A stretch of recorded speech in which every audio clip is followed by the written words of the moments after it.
So, Sunday morning, and we are heading the hay out. Beautiful, beautiful day today. Very warm, lovely breeze. Just couldn't be any better conditions for making hay, and it's a great chance now to get some of this hay more or less ready for baling. There's actually some of the fields will be fit for this evening, so this one here is maybe the only one that has a question mark. We've 3 fields down altogether, totaling about 16 and a half, 17 acres. And yeah, this is the only one that probably won't be ready until tomorrow. There was an extremely heavy crop in this. This is the field where I took the footage of the new mower walking. It was the field that we had left out. It was for silage, first cut silage, but we didn't mow it as we suspected that. Well, we thought we might have more silage or grass than our pit could handle, so we left it sitting, didn't mow it. With the option, if there was room in the pit, that we could have just dropped it and put it in on top of what was already there. But yeah, we had enough grass, we didn't need to do that, so we let it run on. So it's a really, really heavy crop. It has stemmed out fairly well. It's a good stem on it, and it's drying out quickly considering it's only cut since Thursday evening. But yeah, all going well, we should get this field tomorrow. So I'll just take a little bit of footage now of tedding, then we'll be rowing up later on and doing some baling hopefully this evening. So enjoy this little bit of footage of the tedding.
So, in the earlier part of this video, I was tedding this field out.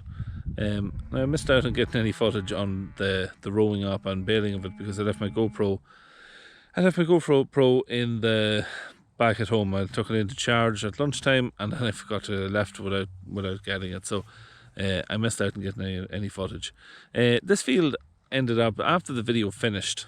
I went up, finished off this little last bit, and went up to the gate. Just stopped as I always do, pull off any wee bits of hay that's on the tether and whatnot.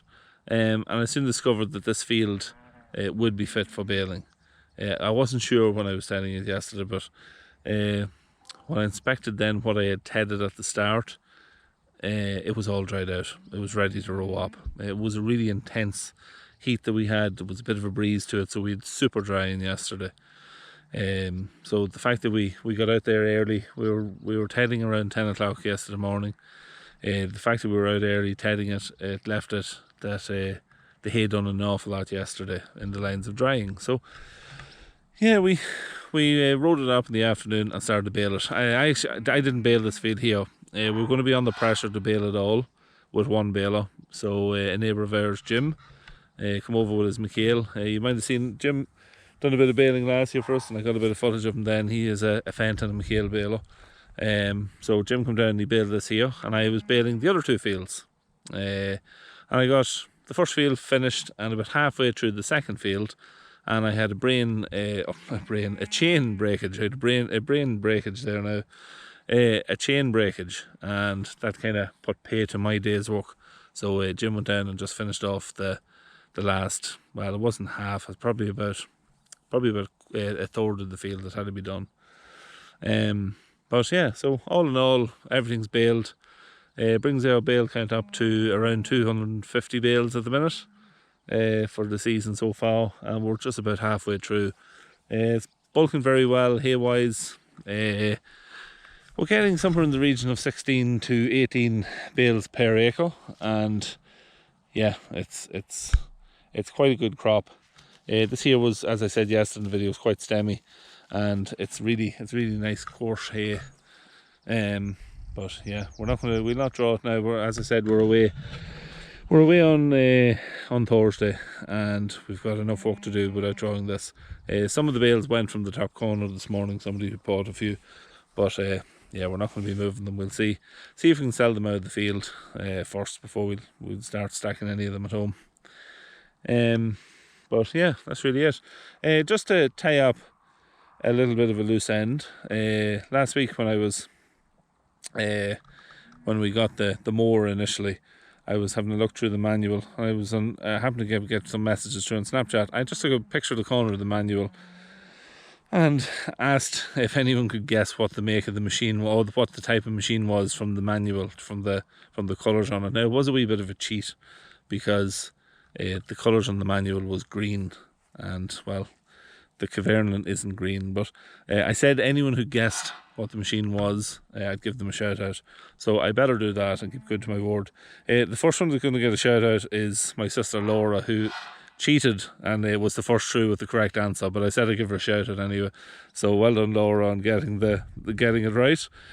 Kieran McGovern was another who got it right. Good man, Kieran. Who else have we got? Fear the Deer, whoever that is. I'm just reading out the Snapchat names, so some of them might be a bit strange, but you'll know who you are. So Fear the Deer got it right. Barry got it right too. Barry, I think, was actually on to me to see where was his shout out, so there it is, Barry. Owen Sweeney was another, so well done, Owen. Paddy McManus, good man, Paddy, you get a shout out too. Stephen Cody is another. Liam Doyle, good man, Liam. Eamon Madden, good man, Eamon. And Padraig Murphy is another. That's Padraig Murphy actually, so good man, Padraig. John Dillon, Aaron McShane, Daniel Gilmartin, who Daniel actually was having a look out for second-hand mowers for me there for the last couple of months. So good man, Daniel, you get a shout out. You guessed right. Who else have we got? Jamie O'Carroll, who I think is in Dundalk, so he's not too far away. And is that everybody? Sam Spenceley is another actually. Just looking through, I took screenshots of anyone who got it right. So Sam Spenceley, good man, Sam. Cathal Reaney is another. Luke Quigley, Luke might be the last, I think. They got it right. Yeah, so that's all the... Yeah, Luke Quigley. That's the last, I think, of the name. So, well done on all who guessed it right. And I got an awful lot of replies. I got about 500 replies in the space of an hour. I was about an hour and a half going through Snapchat with messages coming through. So, thanks for all the replies and well done on that. So that's really it. Don't know where we're at tomorrow, but could be a fertiliser tomorrow. Actually, I slurried the couple of fields. We haven't very much now silage for second cut because we've got such a big bulk of first cut. And gonna have to spread a little bit of fertiliser on about 20. Oh, we're only going to cut maybe between 20 and 25 acres of second cut. So a little bit of fertiliser to go out on that. Slurried it last week, so fertiliser now this week and get that done just before we go away. And we'll see what else is going on. Who knows what else will be happening. So that's it. As always, thanks for watching. Don't forget to hit the subscribe button. Ring the little bell. It gives you the notifications then if you want to know when I post the video. So that's it. Thanks for watching. I'll see you tomorrow.